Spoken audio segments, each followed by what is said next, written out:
honestly, they're not great. It's not that no schools have success, but I know that there's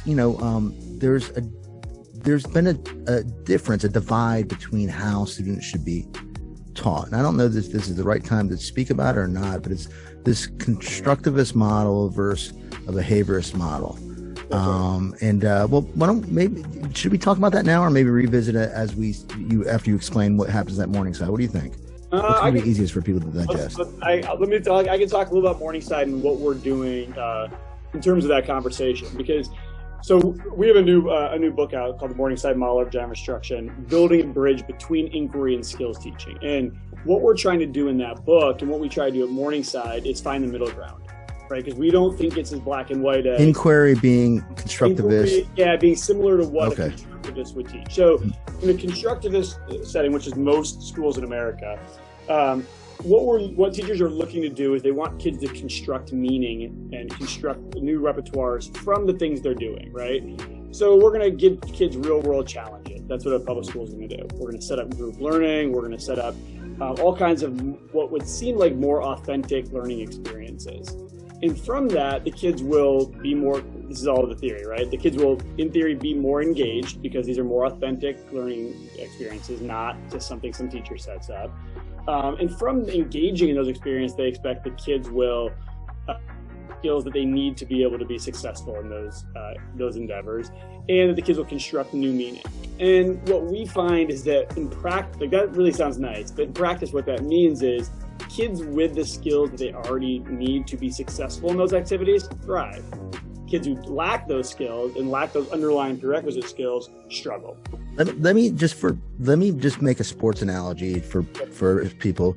That's like somebody coming into my boxing or mixed martial arts gym and deciding what they're engaged to wanting to learn, and then they get into like the cage and a ring to spar, and they're going to take a beating, because fundamental to all those things that you want to do, there are some fundamental pivotal skills that you need to learn if you're going to be fine. You want to learn how to be a great striker? Cool, you can do that, but you need to know this stuff first. You want to be good at jiu-jitsu? Fine, cool, but you need to learn these fundamentals. Then you can be successful with those things when you try them. But if you don't have those fundamental skills, you're not going to learn, or you're going to learn accidentally, or you're going to take a beating and not want to learn anymore, right? You think that's a good analogy, Andrew? I think that's right on. So I think what we always say is we want to kind of flip that paradigm upside down.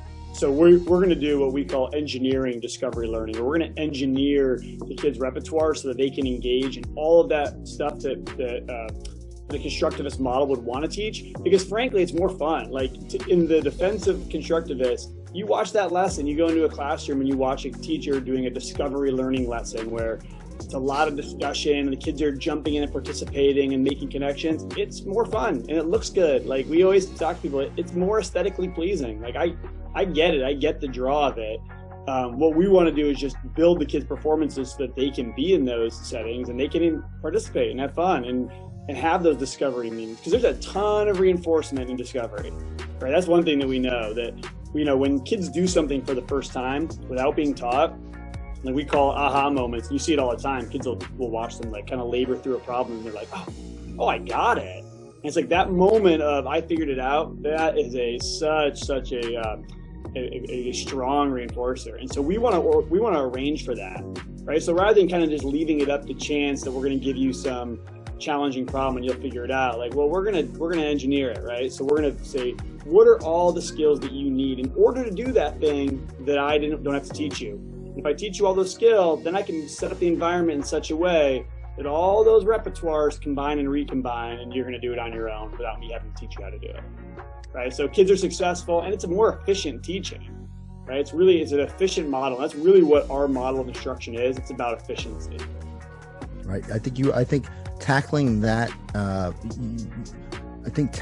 issue with without saying it's bad, right?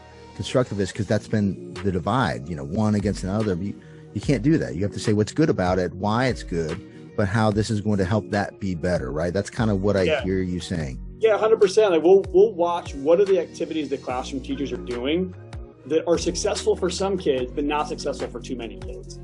Right, and those are our kids. So the population of kids at our lab school here, we call them the forgotten 40%, right? So if you